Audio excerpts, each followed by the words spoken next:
Okay, good morning, friends. You know, I'm working on the 79 Porsche 928. I got back a little while ago. I haven't had a chance to really dive into the video or dive in and make a video of the returned, I think it's K-Jet continuous injection system, which is an early version of industry-wide fuel injection that the Germans developed, mainly Mercedes-Benz and Porsche used that same system on all their cars, the 928, the early ones, and the 944s, 911s, things like that. I've watched a few videos of fellas taking them apart and putting them back together again after they, quote, rebuild them. I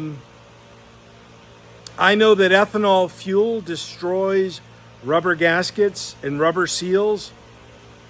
This car right here, my 89, had a very damaged fuel system at the fuel tank. The rubber lines, they were like wet spaghetti noodles, cooked spaghetti noodles. That is the consistency that the fuel lines had on this car because of the fuels that contain ethanol. So, watching these fellas rebuild these fuel distributor heads that I know have rubber seals in them, that I know have rubber dampers in them, that I know fuel passes through them, and after seeing what happens to the fuel lines on this 89 car from ethanol fuels, I was not going to step in and I was not going to take apart the CIS system and, quote, rebuild it. I wasn't going to do that. I did not do that. I went to a local Mercedes mom and pop shop. I would say their name if I could remember it. I do not remember it. I don't recall it. It's downtown San Antonio. I could drive there and take you there. And I need to go down there and get the name of that again and maybe get some cards, because I've had a few people wanting who to go to get something, their old Mercedes cars fixed. So I need to know that. So I went down there and I found this facility called, I went there and the guy told me, he said, he told me, he gave me the number, Larry Fletcher of CIS Systems or CIS FlowJet in Alabama. So I sent everything to them. I also sent in some extra parts for those said systems that I had extra on, some extra motors that I'm never going to use.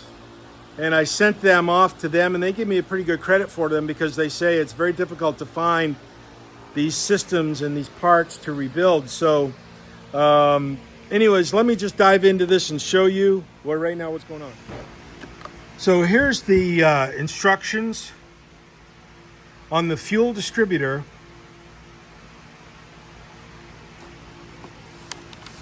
Some diagrams on proper setup, proper installation, and perhaps any adjustments needed once it is installed, and I will of course keep those.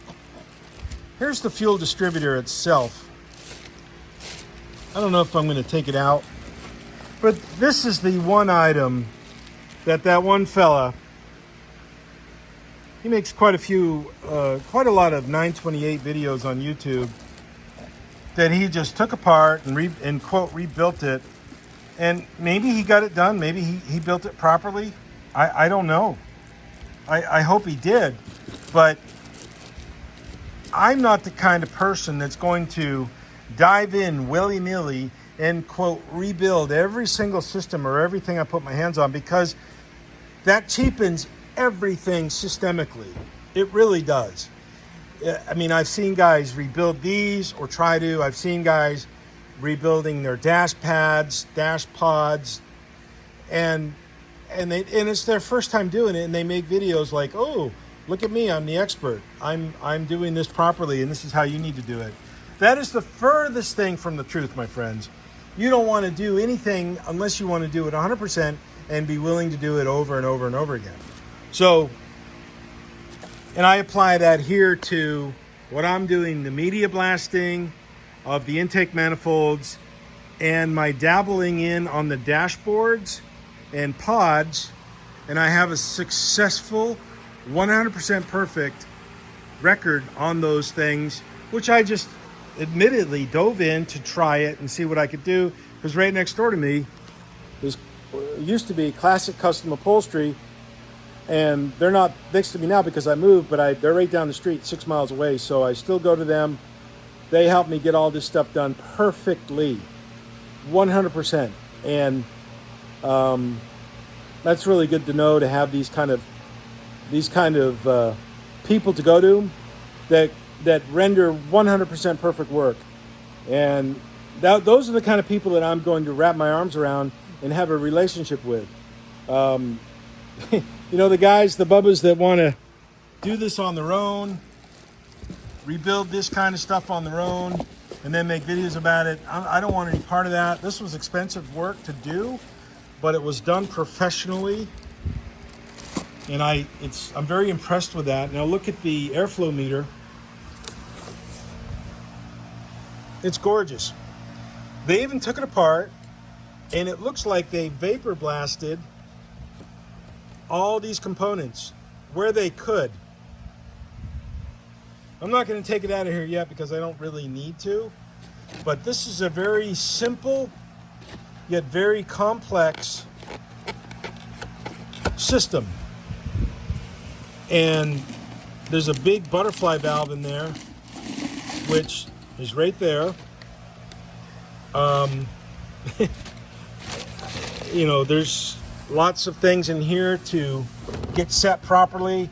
I know that when I took this CIS system off of that car's engine, this little roller bearing right here did not roll anymore. It did not roll. It was frozen up. Right now it's rolling. Okay? It's rolling. That's what it is supposed to do.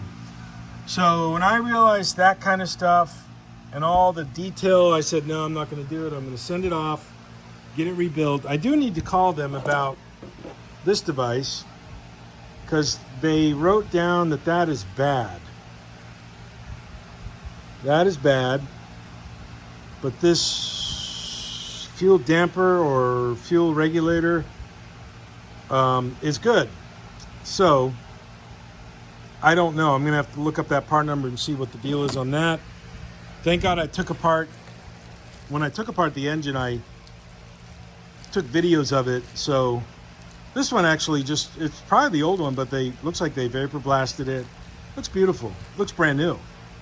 So all quality work. Send your stuff out. Get it done by a pro. Am I a pro? I wouldn't touch this stuff. I would send it out. I did send it out. Am I a pro in the blasting on the manifolds? Absolutely, 100%. Will I dive in to do more things and try to become a pro in that? Maybe. It's hard to say. You can't do it all. You have to have good people to go to make that happen. So there that is. Bye-bye, everybody. Be good. Have a good day. See you.